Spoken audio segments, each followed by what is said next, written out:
kembali lagi di Eva Pro Pagi bersama saya Elsa Fitri dan rekan saya Ajeng Rizky Anugrah. Yang pada hari ini kita akan membahas mengenai distribution analysis. Jadi analisis distribusi ini merupakan komponen penting di dalam studi analisis ekonomi proyek, yang mana ada 3 hal paling penting yang terdapat di dalam analisis distribusi ini. Yang pertama, ketika menjalankan suatu proyek harus dipastikan bahwa proyek ini berkelanjutan secara finansial dan insentif keuangannya harus terdistribusi secara merata kepada seluruh stakeholder utama yang terlibat dalam proyek ini. Yang kedua, bahwa juga harus dipastikan apakah proyek ini seberapa jauh nantinya akan mengurangi ataupun menambahkan komitmen keuangan pemerintah di masa yang akan datang. Dan yang ketiga, ketika suatu proyek melibatkan negara lain, maka harus dipastikan juga pendapatannya itu terdistribusi secara merata dan kedua belah negara ini mendapatkan biaya bersih yang sama. Dan yang terakhir itu, apabila proyek ini bermaksud untuk pembangunan yang inklusif, maka harus dipastikan bahwa kelompok yang menjadi sasaran dari proyek pembangunan ini merasakan kebermanfaatannya. Nah, selanjutnya dalam distribusi analisis terdapat istilah Economic Net Present Value atau ENPV yang berupa perhitungan dan bertujuan untuk mengetahui dampak terhadap perekonomian secara menyeluruh, baik finansial maupun non-finansial terhadap proyek yang kita jalankan. Nah, di sini kita bisa melihat bahwa seberapa besar pengaruh stakeholder, terutama bagi pihak yang memberikan pinjaman dalam pembangunan suatu proyek. Nah, pada pembahasan kali ini, salah satu proyek pembangunan yang dapat kita analisis ialah pembangunan MRT. Seperti yang kita tahu bahwa dalam proses pembangunannya, proyek MRT dibiayai oleh pemerintah pusat dan pemerintah Provinsi DKI Jakarta serta didukung oleh dana pinjaman pemerintah Jepang melalui Japan International Cooperation Agency atau JICA. Nah, dukungan JICA diberikan dalam bentuk pinjaman penyedia dana pembangunan. Sampai dengan saat ini, komitmen yang telah diberikan oleh JICA adalah sebesar 125.237 juta yen. Dan sedangkan loan agreement-nya yang telah diberikan kepada pembangunan MRT ini ialah sebesar 50.019 juta yen. Kemudian, untuk lebih jelasnya, kami telah menghadirkan Bapak Hernanda Trianggoro selaku akademisi yang akan menjelaskan lebih lanjut mengenai distribusi income.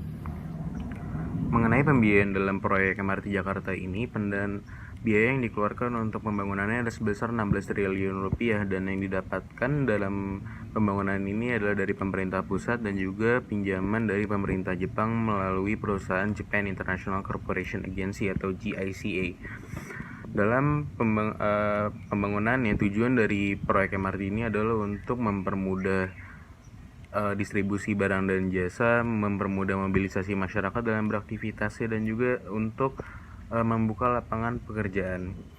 Dari biaya operasionalnya, PT MRT Jakarta ini per tahunnya mengeluarkan sebesar 160 miliar untuk biaya operasionalnya pada tahun 2018 untuk menutupi biaya ini dan juga untuk menutupi biaya pembangunan dari pembangunan MRT ini pada sebesar 16 triliun tersebut, maka dibutuhkan pendapatan yang cukup dari pemerintah dari PT MRT ini untuk menutupi biaya tersebut. PT MRT ini tidak bisa mengandalkan biaya tiket saja atau biaya farebox untuk menutupi hal ini karena berdasarkan studi kelayakan dari PT MRT sendiri seharusnya biaya dari tiket MRT tersebut seharusnya sebesar Rp25.000 dari Bundaran HI ke Lebak Bulus, tetapi berdasarkan keputusan dari Pemprov DKI Jakarta, biaya yang ditetapkan adalah sebesar yang Rp14.000 paling jauh dan juga paling dekat Rp3.000 yang berarti harga rata-rata dari tiket MRT ini adalah sebesar 8.500. Dalam hal ini pemerintah Jakarta, Pemprov Jakarta memberikan dana subsidi sebesar 560 miliar kepada PT MRT Jakarta untuk selama 9 bulan pada bulan April sampai bulan Desember 2019. Selain itu, berdasarkan data pendapatan dari PT MRT Jakarta pada tahun 2019, Mereka mendapatkan biaya pendapatan sebesar 300 miliar dalam pendapatan dari tiket sendiri dan juga 100 miliar dari pendapatan non farebox atau non tiket. Jadi pendapatan non tiket ini didapatkan dari hak penamaan stasiun dan juga iklan dan juga pembukaan stand-stand makanan seperti makanan dan minuman, dan juga ada minimarket juga untuk biaya sewa di stasiun itu sendiri. Berdasarkan perhitungan biaya tiket untuk menutupi biaya operasional dan biaya pembangunan dari PT MRT ini, apabila pendapatan yang didapatkan dari tiket tersebut sebesar 300 miliar akan didapatkan setiap tahun, ya maka apabila biaya tersebut dikurangi dengan biaya operasional yang tadi sebesar 160 miliar, maka pendapatan bersih yang didapatkan dari PT MRT adalah sebesar 140 miliar. Dan apabila pendapatan 140 miliar ini digunakan untuk menutupi biaya pembangunan, maka membutuhkan waktu sekitar 48 tahun untuk membayar hutang yang dimiliki oleh PT MRT ini. Maka dari itu memaksimalkan atau mengoptimalkan pendapatan non farebox atau non tiket sangat-sangat dibutuhkan dan menjadi hal yang vital, karena selain menjadi pemasukan tambahan juga menjadi alternatif pendanaan yang lebih matang untuk membiayai biaya operasional serta juga untuk menutupi beban dari hutang yang dimiliki PT MRT ini dalam pembangunannya. Selain itu terdapat social benefit dalam proyek ini yang paling jelas adalah terbuka lapangan pekerjaan. Berdasarkan suatu data dari Kumparan, sebanyak 10.000 lapangan pekerjaan terbuka, dan 10.000 pekerjaan ini tentu saja menjadi sebuah social benefit yang sangat besar dalam pembangunan proyek ini. Dan juga apabila dihitung untuk mengenai social benefit dan juga pengeluaran dari pembangunan dan juga operasional, maka social benefit ini tentu saja akan banyak menutupi beban-beban yang dikeluarkan dalam pembangunan dan juga biaya operasional, sehingga apabila dikaitkan dengan cost benefit analysis atau juga social benefit analysis, maka dengan adanya social benefit yang tinggi ini, maka kelayakan atau studi kelayakan dari proyek ini juga bisa dinyatakan sebagai proyek yang layak untuk dijalankan, karena dalam 10 tahun apabila pendapatan dari proyek ini akan terus konstan dan juga stabil, maka kelayakan dari proyek ini juga akan terlihat dari sisi manifestasinya. Terima kasih. Nah, tadi sudah dipaparkan langsung oleh Bapak Hernanda Trianggoro mengenai income distribution di dalam studi analisis ekonomi proyek ini. Maka selanjutnya kami juga telah menghadirkan Ibu Neri Diana selaku Public Relation dari PT MRT Jakarta yang akan menjelaskan peran stakeholder dalam proyek pembangunan MRT Jakarta ini. Pada dasarnya pembangunan proyek MRT ini sudah ada sejak sebelum Jokowi menjadi Gubernur DKI Jakarta, tepatnya pada saat zaman Fauzi Bowo. Tetapi memang groundbreakingnya pembangunan MRT ini ada ketika zaman Jokowi menjadi Gubernur DKI Jakarta.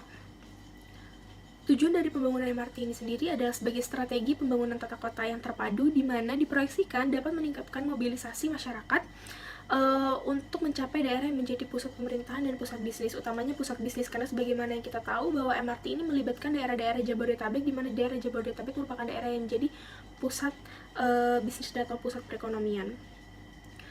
Oleh karena itu, pembangunan ini tentu membutuhkan biaya yang sangat besar. Biaya yang sangat besar tersebut juga perlu untuk dikelola, dan untuk merealisasikannya butuh kerjasama yang efektif dan efisien antara beberapa stakeholder. Seperti disebutkan bahwa terdapat beberapa stakeholder yang menjadi stakeholder kunci atau stakeholder utama, yaitu pemerintah DKI Jakarta sebagai pemerintah yang mencetuskan adanya proyek ini. Kemudian juga ada PT MRT yang ditunjuk untuk menjalankan dan merealisasikan pembangunan proyek ini. Kemudian juga ada PT Adikarya. PT Adikarya ini sebagai pihak yang ditunjuk untuk melakukan pengeboran pembangunan proyek MRT ini. Kemudian juga ada pemerintah pusat sebagai pihak yang memberikan bantuan peminjaman biaya untuk pembangunan, dan juga ada Kementerian Perhubungan, karena MRT ini merupakan salah satu proyek transportasi massal. Selain stakeholder di dalam negeri tersebut, juga ada stakeholder yang berasal dari luar, yaitu Japan International Corporation Agency atau JICA, di mana JICA ini merupakan lembaga kerjasama internasional yang memberikan sejumlah bantuan dana yang sangat besar kepada pemerintahan untuk pembangunan proyek MRT ini. Selain itu, terdapat juga stakeholder-stakeholder lain yang memang bukan merupakan bagian dari stakeholder utama, tetapi mereka memiliki andil yang besar dalam pembangunan proyek ini, seperti misalnya masyarakat sekitar yang terdampak. Mereka perlu untuk dilibatkan karena dampak yang menyasar mereka perlu untuk ditengahi oleh pemerintah, sehingga tidak mengurangi kesejahteraan mereka. Selain itu adalah pemilik tanah, di mana dalam proyek pembangunan ini dibutuhkan tanah tentunya. Dalam proyek pembangunan MRT dibutuhkan tanah. Keperluan akan tanah yang dilakukan oleh pemerintah ini perlu langkah-langkah untuk melakukan pembebasan lahan. Jadi pemilik tanah perlu dijamin mengenai pembebasan lahan sehingga terjadi kesepakatan seperti itu. Karena ketika tidak terjadi kesepakatan, maka di situ akan timbul konflik. Konflik tersebut akan menyebabkan terhambatnya pembangunan MRT yang diproyeksikan untuk kemaslahatan orang banyak ini. Terima kasih. Nah, baik Ibu Neridiana, terima kasih atas penjelasannya. Saat ini kebetulan kami telah terhubung oleh reporter kami, yaitu Ika Madina, yang telah melaporkan langsung dari proyek pembangunan MRT Jakarta. Baik Ika, silahkan penjelasannya. Melaporkan dari stasiun MRT Blok A, kondisinya sepi ya, saudara-saudara. Selanjutnya, tadi kita sudah melakukan pemaparan juga mengenai MRT. Sebenarnya pada dasarnya MRT ini memiliki beberapa dampak.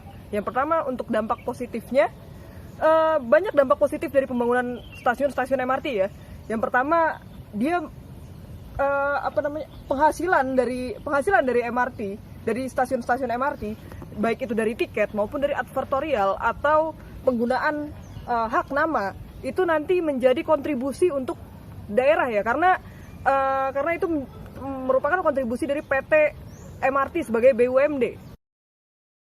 Kalau misalnya dari dampak, dia menghidupkan sektor perekonomian, terutama UMKM yang ada di sekitarnya, di sekitar pembangunannya. Misalnya pedagang-pedagang kecil yang dia itu nanti berjualan di sekitaran, di pintu keluar stasiun MRT. Selanjutnya, yang pasti dampak positif berikutnya adalah dia mengurangi kemacetan, yaitu memang tujuan utamanya adalah itu, menghadirkan sebuah moda transportasi baru yang menjadi alternatif bagi penduduk Jakarta dan sekitarnya untuk digunakan, mengurangi penggunaan kendaraan pribadi, dan itu akan mengurangi polusi juga, dan mengurangi kemacetan juga, dan mengurangi pengeluaran juga ya, karena menjadi lebih irit gitu. Pada dasarnya mengeluarkan biaya banyak ya kalau kemacetan gitu. Sementara itu dampak negatif yang dibawa pembangunan MRT atau pembangunan stasiun-stasiun MRT itu adalah berkurangnya ruang terbuka hijau, karena walaupun memang dasarnya pembangunannya itu ada di bawah tanah, tapi tetap ada pembangunan yang ada di atas, misalnya untuk flyover atau pintu masuk stasiunnya itu tetap memakan ruang terbuka hijau, apalagi karena sebelumnya memang tanahnya itu tidak dipergunakan untuk apa-apa atau memang tanah lapang saja. Demikian saya Ika Madina melaporkan dari lokasi, kembali ke studio Eva Pro Pagi. Laporan dari Ika Madina sekaligus menjadi penutup dari acara kita pada hari ini. Saya Alfa Fitri Dan saya Ajeng Rizky Anugrah. Kami pamit undur diri dan sampai jumpa lagi di Eva Pro Pagi selanjutnya. Sampai jumpa. Stakeholder dalam proyek pembangunan MRT Jakarta. Ika. Oh iya.